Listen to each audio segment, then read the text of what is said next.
Okay now it's नून, यानी कि दिन के 12 बज रहे हैं, मिड डे है। मिड डे से लेकर मिड नाइट तक, आधी रात तक, आधी रात के 12 बजे तक हमारे पास पीएम होता है। अब 12 बजे से लेकर रात के वापस नेक्स्ट डे के हमारे पास दिन तक इट्स एएम। ठीक है, दिन के 12 से रात के 12 तक वी हैव पीएम, और रात के 12 से लेकर दिन के 12 तक वी हैव एएम सनसेट। शाम के 6 बज रहे हैं, सूरज गुरूब हो रहा है, सनसेट। इट्स 9 पीएम, रात के 9 बज रहे हैं, पीएम। इसके बाद आ जाएं इट्स मिडनाइट।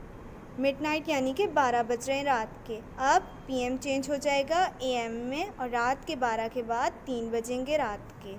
इसके बाद इट्स 6 AM सनराइज़, हमारे पास सुबह होगी और 6 बजेंगे एएम होगा। सनराइज़ के बाद now we have it's 9 AM, morning के 9 AM हो रहे हैं। इसके बाद 9 के बाद आ जाएगा मिड डे या नून, हमारे पास दिन के 12 बजेंगे। अब एएम चेंज हो जाएगा पीएम में, और दोपहर के 3 हो जाएंगे हमारे पास पीएम। फिर वापस दोबारा से 6 PM, वापस हमारे पास सूरज जो है वो सनसेट हो जाएगा और ये पीएम होगा। इस तरह करके पीएम और एएम की साइकिल हमारे पास चलती रहती है। बिस्मिल्लाहिर्रहमानिर्रहीम। Our next topic is land and water, ज़मीन और पानी। The surface of the earth is made up of land and water. ज़मीन की सतह यानी कि ज़मीन की ये जो सतह है ये बनी हुई है ज़मीन और पानी से। Seas and ocean make up almost 2/3 of the earth's surface. समंदर और ओशियंस बनाते हैं 2/3 हिस्सा ज़मीन की सरफेस का। Now look at this diagram. ये जो डायग्राम बनी हुई है, सपोज दिस इज़ अ अर्थ, ये हमारी पूरी अर्थ है। अर्थ के अगर हम 4 पार्ट करें तो आप लोग देख सकते हैं कि सबसे बड़ा हिस्सा जो है हमारे पास वाटर का आता है, यानी कि 1 2 3 4 इस तरह करके अगर हम करें 4 हमारे पार्ट करें तो हमारा 1 2 2 पार्ट जो है हमारे पास वो वाटर आता है और एक पार्ट हमारे पास लैंड आता है। वाटर हमारे पास 70% है एंड लैंड हमारे पास 30% है, यानी कि लैंड यानी ज़मीन जो है हमारे पास 30% आती है। इसके बाद इन्होंने कहा the land near the sea is called the coast and it is usually very low. जो ज़मीन समंदर के पास होती है उसे हम कोस्ट या साहिल कहते हैं और वो बहुत नीचे होती है ज़मीन। It is at the same level as the sea, so we say it is at sea level. ज़मीन जो है, जो कोस्ट है हमारी, उसकी जो ज़मीन है और जो समंदर की ज़मीन है ये एक ही लेवल पे है। ऐसा नहीं है कि समंदर जहाँ से स्टार्ट होता हो वहाँ से ज़मीन नीचे हो जाए या ऊपर हो जाए। जैसे ही हम स्टेप डाउन करते हैं, जैसे ही हम सीधा चलते हैं ज़मीन से समंदर की तरफ, तो वो सेम ही लेवल होता है। इस लेवल को हम कहते हैं sea level. In some places there are high mountains. अब ज़मीन पे हमारे पास कहीं पे हाई माउंटेन्स हैं, ऊंचे ऊंचे पहाड़ हैं। They can reach a height or altitude of over 8,000 meters above sea level. अब जो पहाड़ हैं उनकी हाइट, या एक और अल्टरनेटिव जो वर्ड हम यूज़ करेंगे हाइट के लिए माउंटेन्स की, वो है एल्टीट्यूड। एल्टीट्यूड का मतलब भी ऊंचाई या हाइट है। उनकी जो हाइट है माउंटेन्स की वो है 8,000 मीटर्स अबव सी लेवल। यानी कि आप ये देख सकते हैं कि ये अगर हमारे पास पूरी ज़मीन है तो पहाड़ों की जो हाइट है वो 8,000 तक हो सकती है समंदर की लेवल से। Mount Everest in Nepal is the highest mountain in the world. It is 8,848 meter high. दुनिया का सबसे ऊंचा पहाड़ जिसकी हाइट 8,848 है उसका नाम है माउंट एवरेस्ट, और ये नेपाल कंट्री में है। दुनिया का सबसे हाईएस्ट माउंटेन माउंट एवरेस्ट है और ये नेपाल में है। इसकी जो हाइट है या एल्टीट्यूड 8,848 meters है। Large areas of water on the earth are called ocean. ज़मीन में जो बड़े हिस्से हैं पानी के उन्हें हम ओशियंस कहते हैं। स्मॉलर एरियाज आर कॉल्ड सी, और जो छोटे हिस्से हैं पानी के ज़मीन पे उन्हें हम सी या समंदर कहते हैं। सी वाटर इज़ सॉल्टी, समंदर का पानी नमकीन होता है। Some parts of the oceans are very deep, कुछ हिस्से ओशियंस के बहुत गहरे होते हैं। There are waves on the surface of the ocean and seas, यहाँ पर वेव्स होती हैं। वेव्स का क्या मतलब होता है? लहरें। समंदर पे जो पानी टू एंड फ्रो मोशन में होता है, आगे पीछे होता रहता है, उसे हम वेव्स कहते हैं। ये किस वजह से होता है? ये हवा की वजह से होती हैं।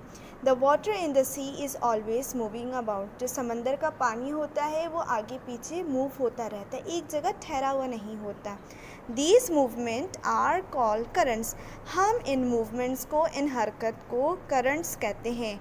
वेव्स भी कहते हैं और करंट्स भी कहते हैं। समंदर का पानी जब मूव होता है टू एंड फ्रो, आगे पीछे वेव्स बनाता है, तो हम उसे एक और न्यू वर्ड कहते हैं, वो है currents. When there is a storm at sea, the wind causes high and rough waves. जब स्टॉर्म आती है समंदर पे तो हवा की वजह से high and rough waves generate होती हैं, पैदा होती हैं। You should not go to the seaside in stormy weather. It is dangerous.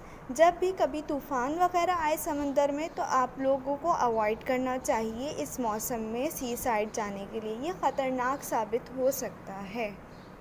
The deepest point in the ocean is the Mariana Trench in the Pacific Ocean. It is 11,022 meters high.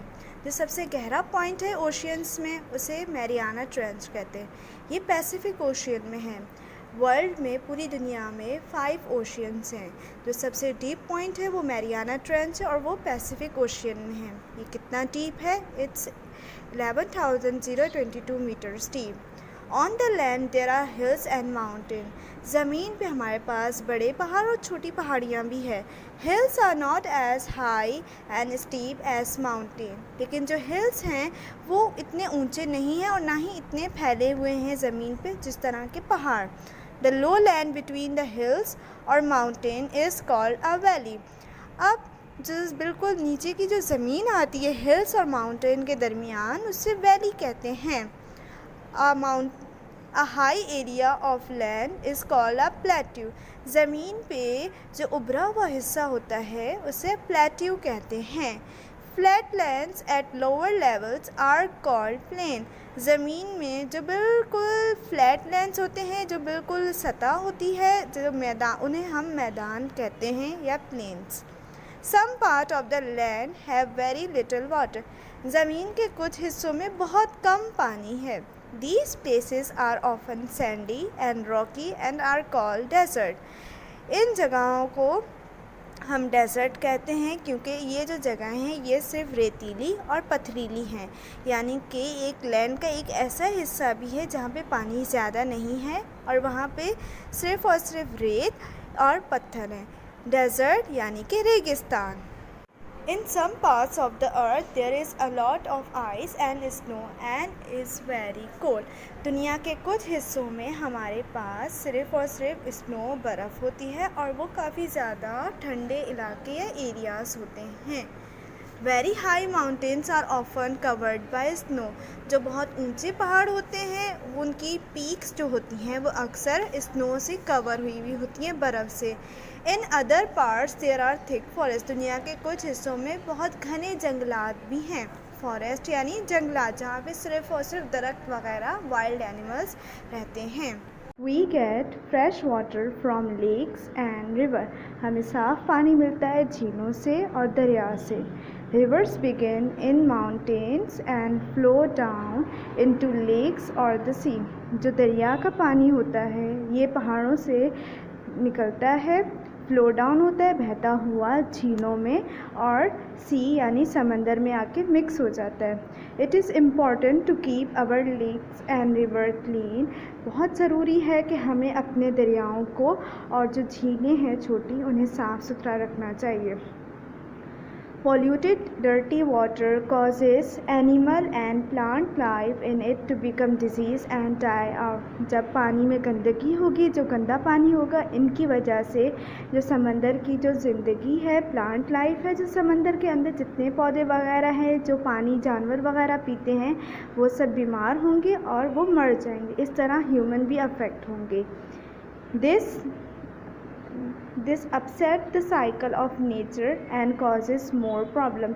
इस तरह ये जो वजह है गंदगी पानी की, गंदगी होने की, इस तरह एक पूरा जो प्रोसेस है, जो कुदरत का अमल है, वो सारा डिस्टर्ब हो जाएगा और मसले हो सकते हैं। जब जानवर गंदा पानी पिएंगे, जब प्लांट गंदे पानी से ग्रो करेंगे, तो वो डायरेक्टली हम लोग खाते हैं, हम लोग एनिमल्स भी खाते हैं, हम लोग ज़मीन से उगी हुई चीज़ें जितने भी प्लांट्स हैं वो भी खाते हैं। तो इस तरह ये प्लांट भी ख़राब होंगे, एनिमल्स भी ख़राब होंगे और हम भी बीमार होंगे, हमें भी नुकसान होगा। क्योंकि जब पानी साफ़ नहीं होगा तो ज़ाहिर सी बात है कोई भी चीज़ जो नेचर जो प्रोसेस है, जो एक पूरा अमल चलता आ रहा है, ये सारा डिस्टर्ब हो जाएगा। There are many other landforms on the earth which you will learn about later। ज़मीन के और भी मुख्तलिफ लैंडफॉर्म्स होते हैं और भी इकसाम होती है जो आप आगे पढ़ेंगे।